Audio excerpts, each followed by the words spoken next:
At 06:30 on August 17, 1943, Colonel Curtis LeMay stood on the flight line at Royal Air Force Chelveston in England, watching 146 B-17 Flying Fortresses prepare for a mission that would test whether American daylight bombing doctrine was brilliant strategy or catastrophic mistake.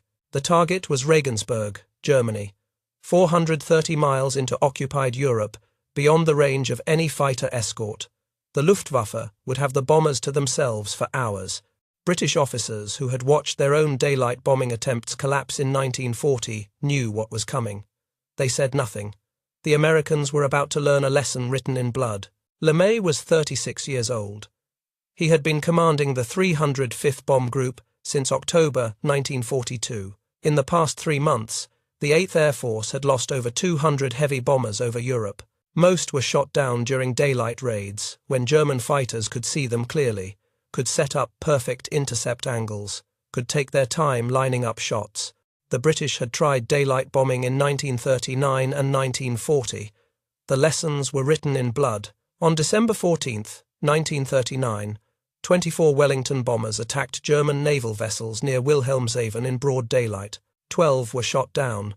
The loss rate of 50% was unsustainable. On December 18th, another daylight raid cost the Royal Air Force 12 of 22 Wellingtons. These disasters forced the Royal Air Force to switch to night operations by mid-1940. Night bombing had its own problems. Navigating to targets in darkness was extraordinarily difficult. Early in the war, British studies showed that only 1 in 3 aircraft claiming to have bombed a target actually dropped within 5 miles of it. Many bombs fell in open countryside. The technology simply did not exist for precision night bombing. The Royal Air Force adapted by switching to area bombing, targeting entire cities rather than specific factories. If you could not hit a factory, you could at least hit the city containing the factory. Air Chief Marshal Arthur Harris commanded Royal Air Force Bomber Command from February 1942 onward. Harris was a true believer in strategic bombing, but he rejected the American faith in precision. He argued that destroying German cities, killing German workers, and breaking German morale would win the war faster than attempting to hit specific factories. Hamburg, Cologne, Essen, and the Ruhr industrial cities were burned night after night. The firestorm attacks killed tens of thousands of German civilians and destroyed vast amounts of housing and infrastructure. The British approach worked in ways the planners had not anticipated. Bombing forced Germany to divert enormous resources to air defense. Over 1 million workers were pulled from frontline production to build shelters, clear rubble, and rebuild destroyed cities. Thousands of anti-aircraft guns that could have supported armies on the Eastern Front were instead tied down defending German cities. The Luftwaffe was forced to keep fighter units in Germany rather than sending them to support operations in Russia or the Mediterranean. British night bombing losses were significantly lower than American daylight losses through most of 1943. Royal Air Force crews faced terrible dangers: flak, night fighters equipped with radar, searchlights. But the darkness provided some protection. Loss rates averaged 3 to 4% per mission for most of the war. Individual raids could be far worse.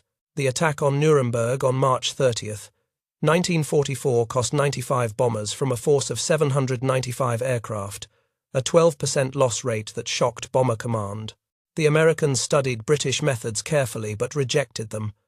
American doctrine demanded precision. The Norden bomb sight, which cost $8,000 per unit in 1943, over $130,000 in today's currency, was supposed to enable unprecedented accuracy. Bombardiers trained for months to use it. The mythology claimed a skilled bombardier could drop a bomb into a pickle barrel from 20,000 feet.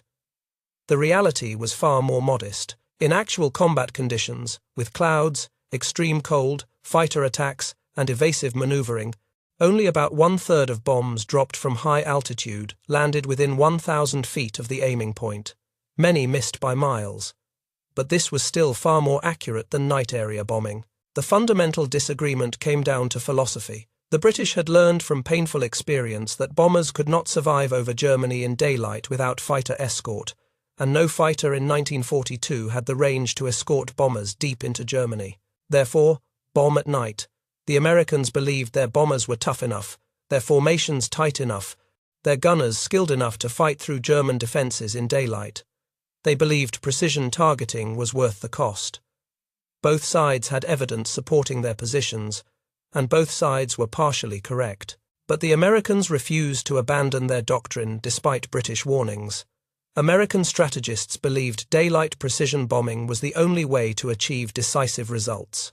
Night bombing meant area bombing, dropping explosives on cities and hoping to hit something important. The Americans believed in surgical strikes that would cut the arteries of German war production with precision rather than blunt force. That doctrine sounded perfect in staff meetings at the Air War Plans Division in Washington. It sounded less perfect when you counted the empty beds in the barracks at English bomber bases. Between June and August 1943, bomber crews had a 25% chance of completing their required 25 mission tour. 3 out of 4 would be killed, captured, or too badly wounded to fly again before finishing.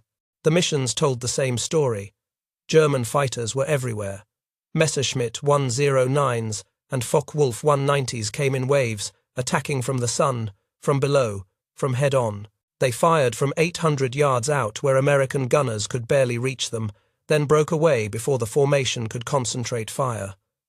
Once a bomber fell out of formation, it was finished. German pilots called them stragglers and tore them apart. American gunners were brave and well-trained, but gunnery from a bomber is defensive. You cannot maneuver. You cannot chase. You fly straight and level on the bomb run and hope your 50 caliber machine guns keep the fighters far enough away. German pilots learned to attack from angles where only 1 or 2 gunners could engage. They learned to focus on stragglers. They learned to wait until bombers were low on ammunition before pressing final attacks. The Luftwaffe fighter force defending Germany was the most experienced air defense system in the world. They had been perfecting their tactics for 3 years. The 305th Bomb Group, which LeMay had commanded and shaped, would lose 13 aircraft on the second Schweinfurt raid in October 1943, the highest loss of any group on that mission. Between its first combat mission in November 1942 and the end of the war, the group would lose 154 aircraft missing in action. The techniques LeMay pioneered, the combat box formation that concentrated defensive firepower, became standard across the 8th Air Force, but they could not prevent the losses that mounted through 1943. American strategists knew the losses were high. They justified it by claiming precision bombing would shorten the war, would save more lives in the long run by destroying German industrial capacity faster than area bombing at night could achieve. The theory was sound. The problem was that German industry was not being destroyed. Factories were rebuilt. Production lines were dispersed. Ball-bearing plants that were supposedly critical turned out to have redundant capacity. Oil refineries that were hit hard in one raid were back in operation within weeks. Meanwhile, British night bombing was burning German cities to the ground. Hamburg, Cologne, Essen, the Ruhr industrial region. The Royal Air Force dropped thousands of tons of incendiaries and high explosives on urban areas every night. It was not precise. It killed civilians. But it destroyed German housing, German transportation, German morale. It forced Germany to pull 1 million workers from the front lines to rebuild cities and clear rubble. Night bombing was working in ways the planners had not anticipated. The fundamental disagreement came down to philosophy. The British had learned from painful experience that bombers could not survive over Germany in daylight without fighter escort, and no fighter had the range to escort bombers deep into Germany. Therefore, bomb at night. The Americans believed their bombers were tough enough, their formations tight enough, their gunners skilled enough to fight through German defences in daylight. They believed precision targeting was worth the cost. Both sides had evidence. The British pointed to their own daylight bombing casualties from 1939 and 1940. The Luftwaffe had destroyed entire squadrons of Wellingtons and Blenheims. Royal Air Force losses had been unsustainable. Only switching to night operations had saved Bomber Command from being wiped out. The Americans pointed to their B-17 and B-24 bombers, which were more heavily armed and armoured than British aircraft. American formations flew in tight defensive boxes that concentrated firepower. American doctrine emphasized mutual support. In theory, a well-flown formation of heavy bombers could defend itself. In practice, Formations got disrupted by weather, by navigation errors, by aircraft mechanical failures. Once gaps opened in the formation, German fighters exploited them ruthlessly. A single bomber out of position was dead. A flight of 3 bombers separated from the main force was dead. Only the core of the formation, the bombers packed tightly together with overlapping fields of fire, had any chance, and even they took losses. The worst part was the mathematics. Bomber crews understood the statistics. Most would not survive 25 missions. They watched beds empty in the barracks. They attended memorial services. They wrote letters home they hoped would arrive before the telegram. And they got up the next morning, attended briefing, and climbed back into their aircraft because that was the mission. Crew survival depended on skill and luck, weighted heavily toward luck. Pilots who maintained tight formation discipline survived longer than those who did not. But if German fighters happened to attack your section of the formation, if flak happened to burst near your aircraft, skill would not save you. Missions were 10-hour flights at high altitude in unpressurized aircraft, where temperatures dropped to 30 degrees below 0 Fahrenheit. Crews wore electrically heated suits that sometimes shorted out. Frostbite and hypoxia killed as efficiently as cannon shells. The doctrine that sent these men into daylight skies over Germany came from the Air Corps Tactical School at Maxwell Field in Alabama, where in the 1930s a group of strategic bombing theorists had developed the concept of precision daylight bombing. Officers like Harold George, Kenneth Walker, and Haywood Hansel had studied industrial targeting and concluded that modern economies were fragile systems. Cut the right nodes, destroy the right factories, and you could paralyze an enemy nation without invading. Precision bombing could win wars by itself. The theory assumed bombers could reach their targets. The theorists knew fighters would try to stop them. They addressed this by designing bombers with heavy defensive armament. The B-17G model carried 13 50 caliber machine guns, the most heavily armed bomber variant yet produced. The idea was that bombers in formation would create such intense defensive fire that fighters would be unable to press attacks. The theorists believed this would work because it had to work. If bombers could not defend themselves, if fighters could stop bomber raids, then strategic bombing doctrine collapsed. The entire premise of air power independence, of the Air Corps becoming its own branch separate from the Army, depended on bombers being able to reach and destroy targets without fighter escort. This was not just theoretical, it was political. Senior Air Corps officers fighting for independence and funding needed strategic bombing to work. They needed to prove that air power alone could decide wars, that you did not need massive armies and navies if you had enough bombers. Congress would not fund an independent air force to provide tactical support to ground troops. Congress might fund an independent air force that could knock Germany out of the war by destroying its factories. So, the doctrine became sacred. Precision daylight bombing was not just a tactic, it was the foundation of Air Corps identity, the justification for independence, the proof that air power was a decisive weapon. Abandoning daylight bombing meant admitting the British had been right all along, that bombers could not survive over defended territory without fighter escort, that strategic bombing required either night operations or fighter support. Either option undermined the case for Air Force independence. General Henry Arnold commanded the United States Army Air Forces. He believed deeply in strategic bombing. He had pushed for B-17 production, had fought for resources, had built the 8th Air Force specifically to prove that American air power could destroy Germany from the air. Arnold was a true believer. He had to be. If strategic bombing failed, his career and his vision failed with it. Arnold faced a problem. Losses were mounting. In August 1943 alone, the 8th Air Force lost 108 heavy bombers, over 1,000 aircrew killed or missing. Those numbers would only get worse as raids went deeper into Germany, beyond the range of escort fighters. The Luftwaffe was getting stronger, not weaker. German fighter production was increasing. German pilots were gaining experience. The defensive system was becoming more lethal. Arnold knew Churchill, and the British air staff were watching.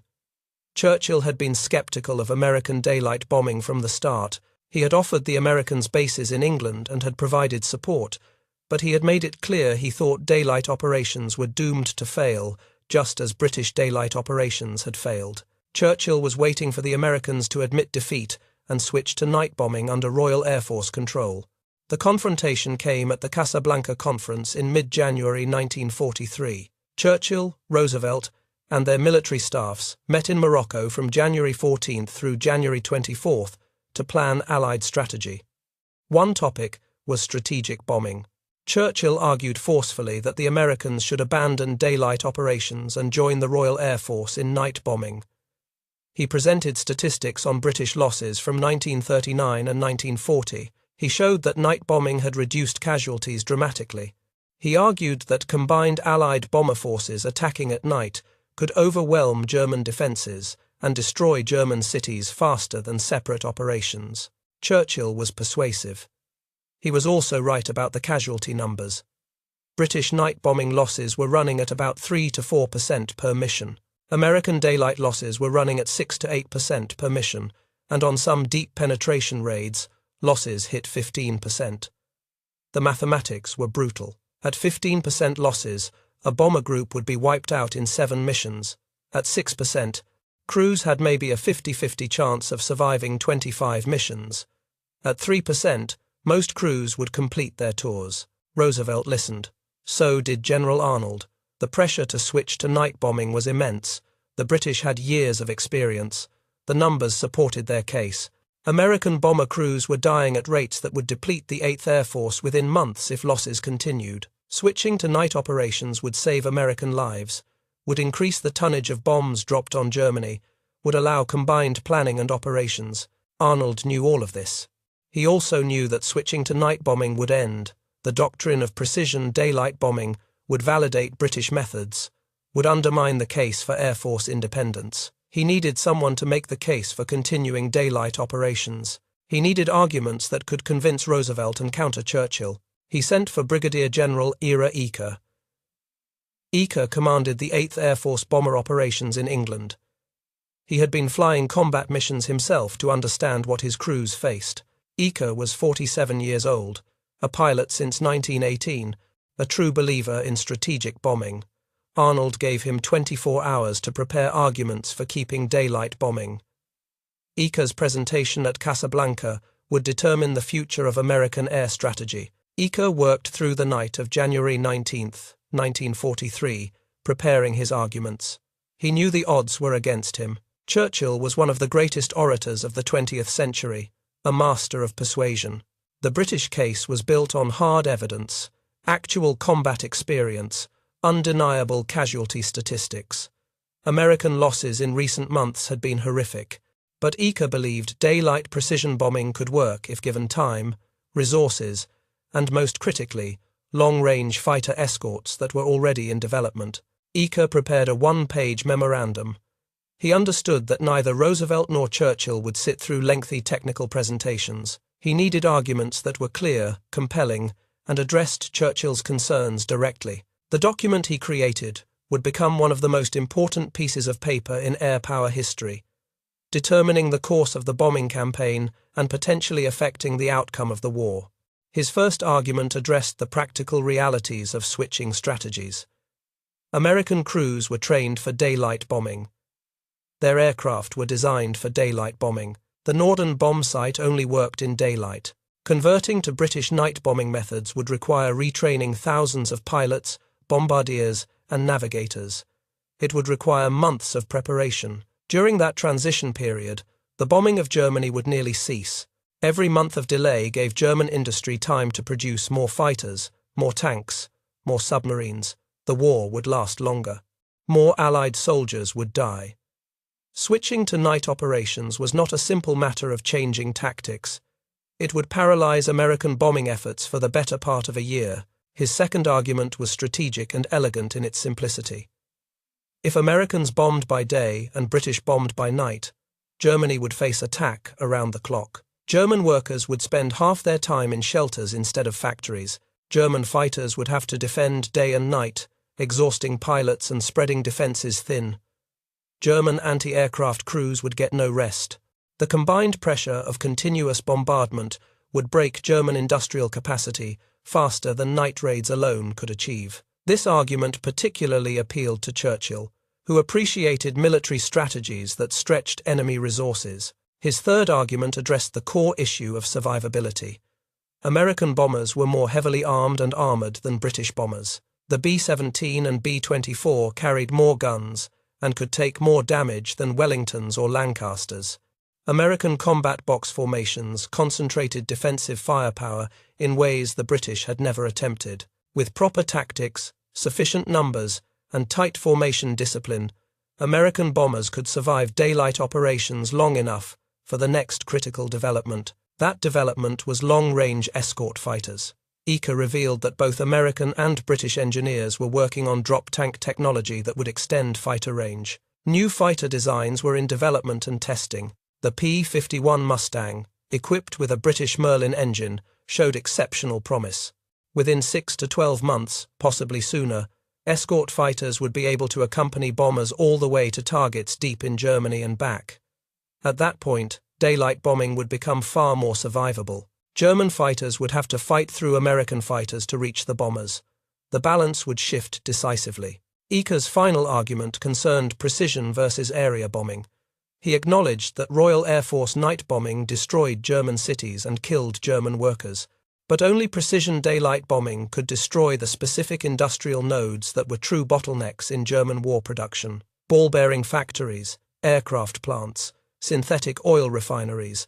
These critical targets required daylight accuracy. Night bombing could burn residential areas. Daylight bombing could eliminate the factories themselves. Both methods were necessary. Britain would attack the cities and the workers. America would attack the factories and the machines. Together, Allied bombers would destroy Germany's capacity to make war faster than either approach alone could achieve. The memorandum was elegant, logical, and addressed every one of Churchill's objections. Eaker delivered it personally to Churchill on the morning of January 20th. Churchill read it carefully, then summoned Eaker to a private meeting that lasted over 2 hours. Churchill questioned every assumption, challenged every statistic, probed every claim. He pointed out that German fighters were currently shooting down American bombers faster than American factories could replace them. He noted that German industry was dispersing, moving underground, adapting to bombing. He reminded Eaker that Britain had tried daylight bombing and failed catastrophically. Why would American results be any different? Eaker argued that American bombers were fundamentally different aircraft. The B-17 was designed from the beginning for high-altitude daylight operations. British bombers in 1939 lacked comparable defensive armament or armor protection. American formations were more sophisticated. American training was more intensive. Most importantly, American bombers only needed to survive until long-range escorts arrived. That was a matter of months, not years. Britain had abandoned daylight bombing too quickly, before developing the tactics and technology that would make it viable. America was asking for 1 year to prove the concept. If daylight bombing failed after a year with proper fighter support, then the discussion could be revisited. His first argument was practical. American crews were trained for daylight bombing.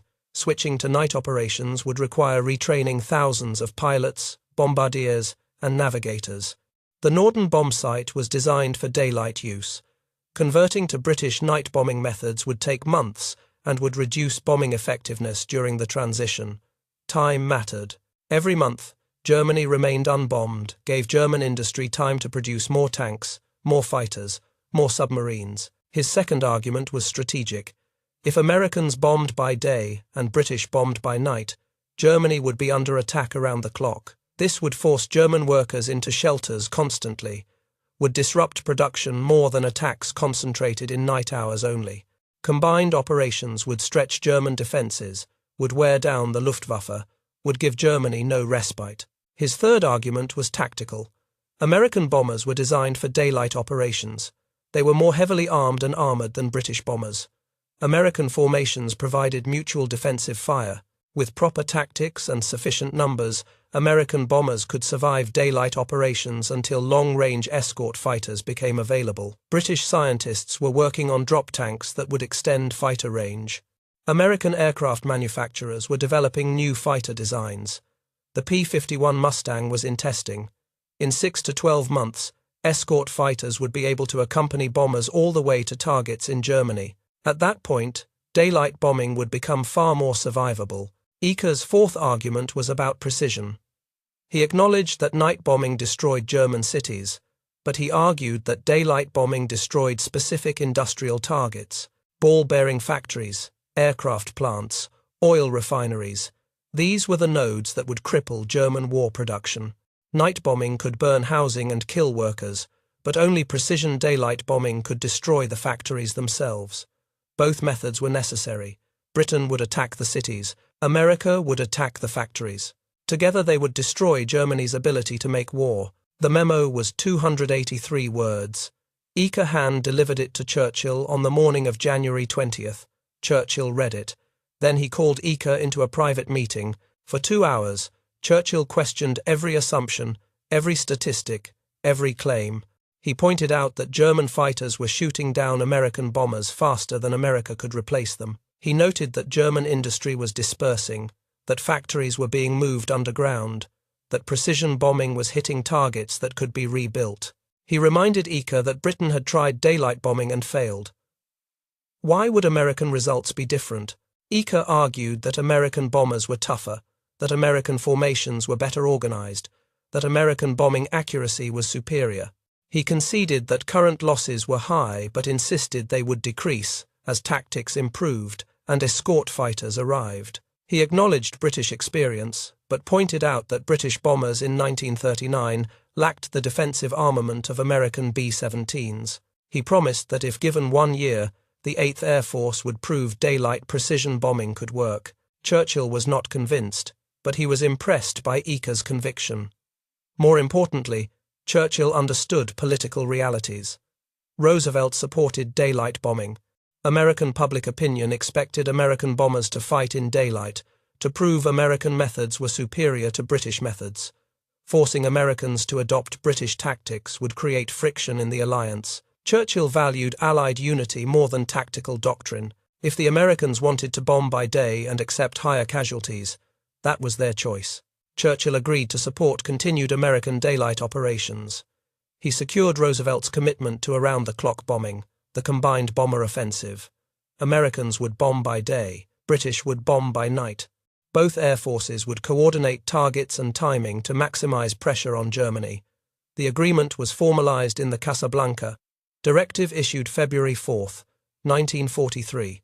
Eaker had won the argument. Now he had to prove daylight bombing could succeed. The next 6 months would determine whether his promises were realistic or whether Churchill had been right all along. The first test came on August 17, 1943. The target was the Messerschmitt aircraft factory at Regensburg and the ball-bearing plants at Schweinfurt. This was exactly the kind of mission Eaker had promised. Deep penetration strikes against critical industrial targets.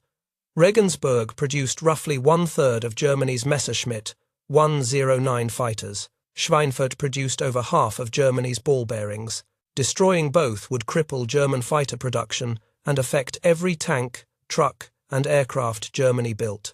The plan was ambitious. 146 B-17s would hit Regensburg, then fly on to North Africa instead of returning to England. This would confuse German defences and allow the bombers to attack targets in southern Germany on the way. 230 B-17s would hit Schweinfurt, absorbing German fighters and allowing the Regensburg force to escape. The raids would be staggered by hours to split German defensive response.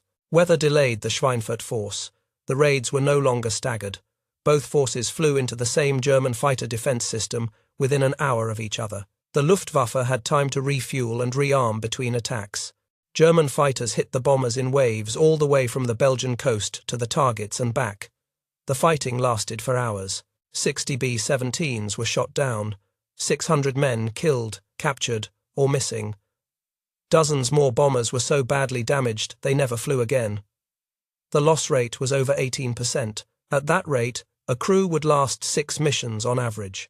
The Regensburg-Schweinfurt raids were the bloodiest day in 8th Air Force history up to that point, but the targets were hit. Regensburg's factory was heavily damaged. Schweinfurt's ball-bearing production dropped by 34%. Intelligence analysts calculated the raids had set back German fighter production by months and would affect German armaments production for the rest of the year. The cost was terrible, but the results seemed to justify Eaker's promises. Daylight precision bombing could destroy specific German industries if bomber forces were willing to accept the casualties. The Luftwaffe learned from the August engagement and adapted quickly. German fighter commanders realized that American formations were most vulnerable during the hours they flew without fighter escort. The solution was to concentrate overwhelming force against the bombers during that window. Pull fighters from France, from Norway, from training schools, from defensive sectors across occupied Europe, assemble them into large formations, sometimes exceeding 100 aircraft. Attack in coordinated waves. The first wave disrupts the bomber formation. The second wave targets stragglers. The third wave finishes off damaged bombers attempting to escape. German pilots were ordered to accept combat with American escort fighters if necessary, but the primary mission was destroying bombers. Trading fighters for heavy bombers favored Germany. Fighters were cheaper and faster to build. Fighter pilots required less training than 10-man bomber crews. The mathematics of attrition favored the defenders. Colonel Heinz Baer was among the Luftwaffe's most accomplished fighter pilots, with over 200 confirmed aerial victories. He had been fighting Allied aircraft since 1940 and had developed extensive experience attacking bomber formations. Baer pioneered head-on attack tactics against American heavy bombers. The approach was dangerous but effective. German fighters would attack from 12 o'clock high, diving toward the bombers at combined closing speeds exceeding 500 miles per hour. At 800 yards range, well beyond the effective reach of the bombers' 50 caliber defensive guns, German pilots opened fire with 20mm cannons and 30mm guns. Then they dove beneath the formation before defensive fire could track them effectively. Head-on attacks were particularly deadly because they targeted the cockpit where pilots sat. The B-17's heaviest armor protected the aircraft from below and from the rear. The nose was more vulnerable. A well-aimed burst of cannon fire into the cockpit could kill both pilots instantly, dooming the aircraft even if the engines and structure remained intact. German pilots became expert at this technique. Some Luftwaffe units claimed that over half their bomber kills resulted from head-on attacks. American bomber crews dreaded seeing the small dots of fighters assembling ahead of them, knowing what was coming. Colonel Heinz Baer was one of the Luftwaffe's top aces with over 200 victories. He had been fighting Allied bombers since 1940. He developed tactics specifically for attacking B-17 formations. Baer's method was to attack head-on at high speed, fire from 800 yards, then break away before the bomber's guns could track him. Head-on attacks reduced the bomber's defensive fire and targeted the cockpit where pilots sat. If you killed the pilot, the bomber was finished, even if the aircraft itself was still flyable. Baer shot down 4 B-17s during the Schweinfurt raid. 2 were head-on kills where his cannon fire killed the pilots. 1 was a bomber that fell out of formation after taking engine damage. The 4th was a straggler limping home on 3 engines. Baer emptied his ammunition into it and watched it go down in flames over France. He returned to base, rearmed, refueled, and went back up. He found more bombers returning from the target and shot at 2 more before his fuel ran low. German pilots like Baer were professionals. They respected American bomber crews for their courage, but respect did not mean mercy. This was war. The bombers were coming to destroy German cities and factories. Shooting them down was not personal. It was duty. Baer later said that American bomber crews were brave men facing a job that required more courage than he possessed. He was a fighter pilot, maneuverable, fast, able to escape when things went wrong. Bomber crews flew straight and level into anti-aircraft fire and fighter attacks with no way to evade, no way to hide. Baer said it took a special kind of courage to do that mission after mission, knowing the odds. By September 1943, the Luftwaffe had developed a coordinated defense system. Radar stations along the coast detected incoming bomber formations and provided early warning. Fighter controllers vectored interceptors to optimal positions. Fighters assembled into large formations, sometimes over 100 aircraft, and attacked in waves. The first wave would disrupt the bomber formation. The second wave would target stragglers. The third wave would finish off damaged bombers trying to escape. The system was efficient and lethal. American losses reflected the German improvements. In September, the 8th Air Force lost 105 heavy bombers.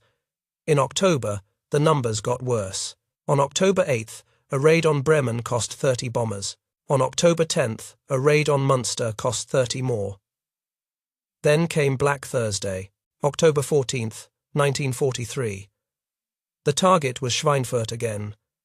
Intelligence said the ball-bearing factories had recovered from the August raid and were back to full production. Destroying them would cripple German armaments. The 8th Air Force sent 291 B-17s. German fighters were waiting. The bombers were hit by over 300 German fighters flying in coordinated waves. The attacks began over Belgium and continued without pause all the way to Schweinfurt and back. American gunners shot down German fighters, but more kept coming. Bomber formations were shredded. Aircraft fell out of the sky, trailing smoke and fire. Parachutes blossomed as crews bailed out. Some bombers blew up when fire reached their bomb bays. Others simply broke apart under repeated cannon fire. 60 B-17s were shot down. 17 more crashed on landing or were damaged so badly they never flew again. Over 650 men were killed, wounded, or captured. The loss rate was over 20%. 5 bomb groups lost more than 30% of their aircraft. The 100th Bomb Group, already suffering heavy casualties, lost 12 of 21 aircraft dispatched. The 305th Bomb Group lost 13 aircraft, the highest loss of any group on the mission. Schweinfurt was hit again. Ball-bearing production dropped significantly after the August raid by approximately 34%. However, the October raid resulted in only modest additional production, disruption of roughly 10%, as the Germans had already begun dispersing manufacturing. Intelligence had underestimated German ball-bearing reserves and alternative supply sources from Sweden and Switzerland, but the immediate cost was unbearable. At over 20% losses per mission, crews would last only a few missions on average. The 8th Air Force could not sustain those casualty rates. Bomber production could replace lost aircraft, but training replacement crews took months. The Luftwaffe was winning the battle of attrition. After Black Thursday, deep penetration raids were suspended. The 8th Air Force continued bombing targets within escort fighter range, but the heart of German industry, the targets that really mattered, were off-limits until a solution could be found. That solution was long-range escort fighters, but in October 1943, no fighter had the range to escort bombers deep into Germany and back. The P-38 Lightning had range, but performed poorly at high altitude where bombers flew. The P-47 Thunderbolt was an excellent fighter, but had limited range even with drop tanks. The British Spitfire had even less range. The P-51 Mustang was still in testing and was not yet available in numbers. Until long-range escorts arrived, American bombers could not reach most of Germany without prohibitive losses. Critics argued this proved the British had been right all along. Daylight bombing without fighter escort was suicide. The Americans should admit failure and switch to night operations. Some American officers agreed. The casualty numbers were undeniable. Bomber crews were being slaughtered. Continuing daylight raids seemed like sending men to die to protect a failed doctrine. But others argued the strategy was working despite the losses. Schweinfurt's ball-bearing production was crippled. Regensburg's fighter output was reduced. German industry was being forced to disperse, to move underground, to divert resources to air defense. Thousands of anti-aircraft guns were tied down, defending German cities instead of supporting armies at the front. The Luftwaffe was bleeding experienced pilots. German fighter production was increasing, but so were German fighter losses. The attrition was mutual. The question was whether Germany or America would break first. Arnold decided to continue. He authorized production of additional drop tanks for P-47 Thunderbolts, extending their escort range. He pushed for accelerated delivery of P-51 Mustangs. He ordered P-38 Lightning groups to develop high-altitude tactics. He approved bombing missions within escort range while the long-range fighter problem was solved. And he replaced Ira Eaker as 8th Air Force commander. Eaker had done everything asked of him. He had built the 8th Air Force from nothing. He had developed tactics. He had led from the front, flying missions himself, but the losses had occurred on his watch, and Arnold needed a change for political reasons. In January 1944, Eaker was transferred to command Mediterranean Allied Air Forces. Major General James Doolittle took command of the 8th Air Force. Doolittle brought a different philosophy. Eaker had ordered escort fighters to stay with the bombers, to protect them. Doolittle ordered fighters to hunt down German fighters aggressively, shoot down the Luftwaffe, do not wait for them to attack the bombers, find them, engage them, destroy them. Turn escort missions into fighter sweeps, make the Germans afraid to take off. The new tactics coincided with the arrival of long-range P-51 Mustangs in numbers. By March 1944, Mustang groups were escorting bombers all the way to Berlin and back. German fighters that tried to attack bomber formations faced Mustangs that were faster, more maneuverable, and flown by pilots eager to engage. The balance shifted. German fighter losses soared. In February 1944, the Luftwaffe lost 33% of its fighter pilots killed or wounded. In March, the losses were even worse. Experienced pilots were dying. Replacements had less training, less experience. The quality of the Luftwaffe fighter force was declining rapidly. By May 1944, American fighters were shooting down German fighters at 4-to-1 ratios. The Luftwaffe still had aircraft, but it was running out of pilots who could use them effectively. American bomber losses dropped. In May 1944, loss rates fell below 3% per mission. Bomber crews who had watched friends die all through 1943 suddenly had a realistic chance of surviving their tours. The difference was obvious. Missions with Mustang escort came back with minimal losses. The long-range escort fighters that Eaker had promised at Casablanca, that had seemed like wishful thinking in the dark days of 1943, were now reality. By D-Day, June 6, 1944, the 8th Air Force had air superiority over most of Western Europe. The Luftwaffe was still dangerous, but was unable to stop Allied bombing. German fighter production was actually increasing, reaching peak output in September 1944, but pilot training was inadequate and fuel was scarce. Germany built fighters it could not operate effectively. The strategic bombing campaign, both day and night, was working. The combined bomber offensive dropped over 2 million tons of bombs on German-controlled territory between 1943 and 1945. American daylight bombing destroyed specific industrial targets. British night bombing destroyed German cities and infrastructure. Together they devastated German war production and civilian morale. Strategic bombing reduced German armaments production significantly. Precision targeting of oil facilities in late 1944 crippled German mobility. By early 1945, German tanks and aircraft sat idle for lack of fuel. The cost was staggering. The 8th Air Force lost over 5,800 heavy bombers and over 26,000 men killed in action during the war. Royal Air Force Bomber Command lost over 8,000 aircraft and 55,000 aircrew killed. These casualties exceeded those of many ground combat units. The question of whether strategic bombing justified its cost remains debated by historians. Ira Eaker never received full credit for his role in preserving daylight bombing. He was transferred to Mediterranean Command in January 1944, just as the strategy began working. After the war, he retired as a lieutenant general and worked in civilian industry. When asked about Casablanca, he said simply that he believed precision bombing could work and that events proved him right. The cost in lives haunted him, but he believed the strategy shortened the war. Curtis LeMay survived the war and later commanded Strategic Air Command during the Cold War. His experience over Germany in 1943 shaped his view that wars should be fought with overwhelming force. Critics called him ruthless. Supporters called him effective. LeMay said that if you fight a war, fight to win. James Doolittle became a 4-star general and remained influential in military aviation after the war. He defended daylight precision bombing against critics, arguing that destroying specific targets was more efficient than area bombing and that with proper fighter escort, daylight operations were sustainable. He acknowledged the losses but pointed to the results.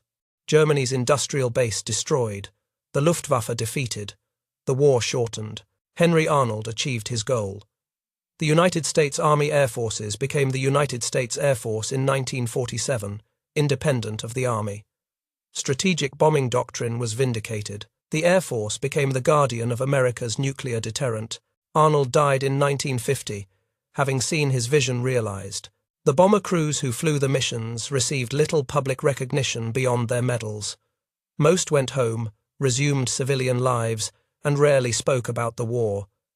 They attended reunions, kept in touch with crewmates, and honored the memory of those who did not return.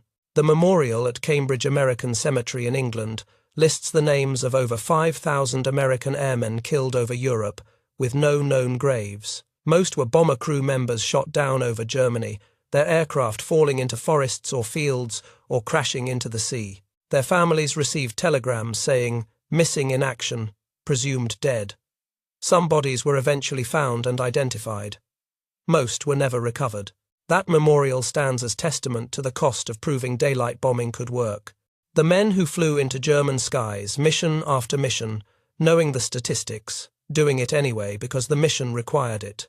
The crews who climbed into their aircraft while empty beds multiplied in the barracks, the bomber pilots who held formation through fighter attacks and flak bursts, the gunners who fired until their ammunition ran out. These men proved that daylight precision bombing could work, but only at tremendous cost, and only with fighter escort. They proved that American doctrine was not wrong, just incomplete. The strategy succeeded because thousands of young men were willing to fly missions with survival odds that made the entire concept nearly unthinkable. The debate between American and British bombing doctrine was ultimately about more than tactics. It was about national identity, about proving American methods could succeed, about justifying air power independence. The cost of proving that point was measured in thousands of lives. If you found this story valuable, please support this channel by clicking like. Subscribe to stay connected with these stories that honor those who served. Leave a comment telling us where you are watching from. Our community reaches across America and around the world. You are part of keeping these memories alive. Thank you for watching, and thank you for ensuring these sacrifices are never forgotten.